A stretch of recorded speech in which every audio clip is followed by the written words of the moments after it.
Hello guys, today we're going to proceed with IELTS and we're going to review speaking. So I'm going to review tips which is related for the speaking part of the IELTS exam. So let's start it with all of these tips which is written here. And we're going to review first one. So if you use a character adjective to describe someone in exam, you should expand it or explain it. So what exactly this means? So when you are describing yourself, or you are describing your friend, or you're describing anyone from your any member of your family, or your teacher, or your classmate, or your roommate, or whatever person who's surrounding you, or someone you know in general. So it's better to use some specific adjectives in order to describe in details that person which you are talking about. So let's see these examples. She's really outgoing and sociable. What exactly this means? This means that she's always going out with friends and colleagues. So the second example is, he is not very reliable. So for instance, if I email him, he won't respond, which means that you can't rely on some things on him. Let's say when you want to tell him a secret and to ask him to do some kind of, I don't know, ask him for help, you can't rely on that person. You can say that that person is not that reliable, and you can describe the person with that word. Further, she's terribly blunt, which means that she's quite often upsets us with things she says. So of course you can also use this kind of words. It's nothing about negativity. It's a way how you feel, and you just want to show the examiner your own opinion, and there's a way how you use some adjectives in order to describe some person, or if it could be in some situation. Try and use a wide range of phrases for giving your opinion. This will help to improve your mark. So usually when a examiner asks you some kind of a topic, and it could be anything. So let's say they could ask like what kind of they could ask about some event, or some book, or any kind of books, or TV shows, or whatever. You could have say worldwide overview of it, or just opinion of people. But at the meantime, it could be better to add your own opinion on it, just to show okay, worldwide this show is known like this, but however I think it could be better, I don't know, to improve that that show, or that sitcom, or whatever is that, just to give some examples, give your own to give your own opinion on that topic. So what exactly you can use when you are writing you are saying your opinion? So in my point of view, as for me, it seems to me to be I presume. So it's obvious things for sure, but anyways, I just wanted to remind you, when you have some topic, it could be better if you add some kind of your opinion on it, very to hit the jackpot, not to go out from this topic, specifically to that topic, to give your own opinion, in 1 or 2 sentences, not more. Don't focus on your opinion only. So let's go further. During the exam, pay attention to tenses used in part 2, and listen carefully to the examiner to hear which tenses are used in the question. So you have to be very clear with that, because someone, let's say examiner, asks you about some event which had happened like maybe a couple of years ago. Please describe that trip which you already had, or describe the trip which you are planning to have, or your nearest trip which you had, like it could happen like a couple of days ago or a couple of weeks ago. You have to be very careful with the question which was given to you, and when you're replying to it, also you have to reply exactly. If it was in past, you have to describe an event or a trip which you already had in past. Or if examiner asks you about your future plans, you have to tell about your future trip plans. So you have to be very careful with that. So I mean, if you are going out of this and the examiner asking you about your future trip, but you are saying about your last trip which you had like a couple of years ago, I'm expecting the examiner could stop you and ask you, okay, I got it, but could you please say about your planned trips in your future or something like that. But if examiner will not stop you, it could decrease your score. Be careful with that. That's why pay attention on the let's say verbs, or on the question which examiner is asking during your exam. Let's say that we have an example here. Describe a special trip you would like to go on in the future. You should say where you would like to go, who you would like to go, who you would go there with, or who you would like to go there with, what you will do there, or what you would like to do there, and explain why this trip would be special for you. So of course you have to say about your future expectations, your expectations from this future trip, and why you are choosing that trip with that person or to that specific area where you're planning to go, to a specific country. So let's go further. When planning your answer to part 2, remember that you do not have to cover all the points on the task card, and you do not have to talk about them in order. So I'm faced with this during my IELTS exam. So I had a lot of questions in related to one topic, but it was too much, and it was a wide range of ideas. So I just didn't want to lose my time, since I had limited amount of time. I just wanted to focus on specifically one topic and to go ahead. So at that point I decided to go, it was something about books, and I just decided to focus on one book, and was describing about that book and a character and the way I was inspired by that book, all of this kind of things. If I focused on other stuff, I could lose that idea in my mind, and it could affect on my answer for sure. So let's say here we have an example: traditional festivals, traditional celebrations. What are some other traditional celebrations that you have in your culture or country? What do you or people do during these festivals? Do you think that the money that is spent celebrating these festivals is a waste of money? Why do people celebrate these traditional festivals? Can you suggest why these celebrations have lasted so long in your culture? Are traditional Western festivals also celebrated in your country? As you can see, it's a wide range of the questions. You don't have to reply to all of them. You'll pick up some of more important, or on some of the questions on which you could provide better answer. You have very strong opinion on it, and then you have very good examples on it.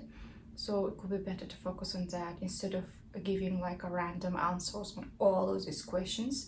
You're gonna get for sure a lower score if you just have different opinions and you're gonna describe all of them one by one. You're gonna lose your idea of the topic. So it could be better to focus on some of them, and if examiner has some time, he could have asked, or he or she could have asked you additional questions from this as a range of the question which is given in your task. So at that point you will reply. But when you have some time and you are getting ready to answer to all of this question, just pick up the most important for you and most questions which pop up when you review it, and you are comfortable to answer to them. So for the IELTS speaking exam, learn the words for the job you do, the job you will most like to do, the job you would least like to do, the job you think is the most difficult, the most rewarding, the most prestigious, etc.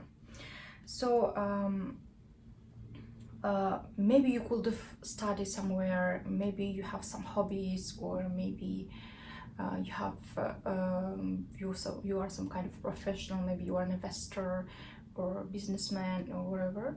You could have some specific words, some vocabulary on that topic, and you have to be able to describe your hobbies or your job in details, and briefly explain an examiner what exactly you do. So here just examples. I'm a primary school teacher, I'd like to be a flight attendant, I'm an engineer. All of this just random answers. You can just start from there, and you can say about your duties which you do when you do your job or you study at school, and what kind of subjects you study, let's say maybe at university. So some small information will be beneficial to know and to tell to your examiner. The part 3 topics do not require specialist knowledge, and you will not marked on your opinions. However, you should regularly read news articles to build up an awareness of current affairs and develop your opinions on a wide range of topics. Yeah, it's true. So basically you have to read a lot of, not all of them, but most of the news. You have to be able to describe them, to analyze them, to be able to discuss about that during your when you are giving your answer to some kind of questions from an examiner, at least to know what exactly is happening around us, what is happening in the world. So it could be beneficial for you just to show to others that you are aware and you are open-minded a person, and you are able to describe and to talk to any topics. So I recommend you to read articles. What exactly is popular nowadays? It's environment pollution things, sustainable energy, war, which is still happening nowadays. You have to be aware of all of these things, but be very careful when you're saying your opinion, just to tell like in general what is happening in the world, and just to show examiners that you are aware of all of these things which is happening in the world. So further, be prepared to talk about your hobbies and how often you do them. Search online or in language books for text describing your pastimes. Note down and learn any useful words, phrases, or collections, and then practice talking about your hobbies with a friend. Yeah, you have to know what kind of hobbies you have. I don't recommend you to lie, but if you don't have any hobbies, it will be better to provide not right information, because you don't have to keep the silence. At least you could say like, okay, I like playing chess, I like play football or volleyball, or I watch movies, or I just draw some pictures, or I like writing something, or this kind of things could be very beneficial. So if you don't have any hobbies, I don't trust that any person could not have any hobbies. But anyways, if this happens, it's not the end of the world. You could have just made it up, and just to say about some hobbies which you would like to play in your future, or you are planning to learn chess, or planning to play piano, or all of this kind of information. So using phrases rather than just single words to express frequently will impress examiner, instead of occasionally play tennis. Say I play tennis every now and again. Instead of I often take photos, try using this present continuous structure. Instead, I'm always taking photos. So it's just like a way to show that you are, to your examiner, that you are you have very good vocabulary and you are able to use it. So we go to this use to would and the past simple to talk about things that you did when you were younger, that you no longer do, or to describe situations that are no longer true. Below are some ideas for topics. Record yourself and pay attention to your pronunciation. So when you have let's say you have all of these topics and you could read them and write out, or just to talk about it and to record yourself. Just it could be better to understand what kind of pronunciation you have and what kind of mistakes you're doing when you're pronouncing some words and some sounds. You could have noticed it if you have a teacher or you have someone from your friends whose English is very good. You could have asked them to try to practice with them and ask them to listen to your English, and it could be better to improve it. And if that person gives you a very good task, it could be better to write down it and to apply in your future. Let's say we have here an examples where you lived, toys you played with, pets you had, friends you had, your pastimes, your daily routine. So this kind of questions no one asks usually, and you don't focus on that. And when you are on IELTS exam and the examiner asks you this kind of questions, you could have just take a pause for a while, and you just would have stuck, and you could lose your time. It would be better to have preliminary prepared answers to these kind of questions. If you have some time, review all of these IELTS books, speaking questions, and familiarize yourself with that questions. It could be easier for you to be prepared for all of these unexpected questions.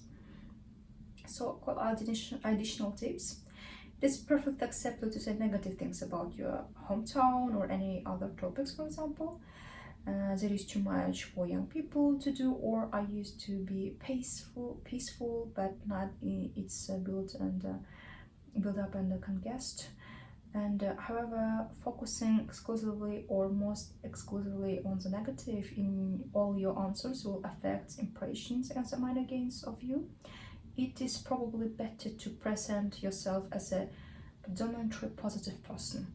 If you don't know the word for something, you will need to express it in any indirect way. For example, if you don't know the term brochure, instead of we looked in a travel brochure, you could say we looked in a magazine with information about all kinds of holidays.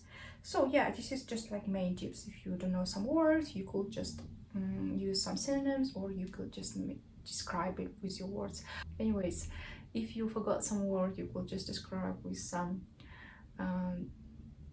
other synonyms or some description of that words. The purpose of using that, let's say in case of brochure, which is given here in the example.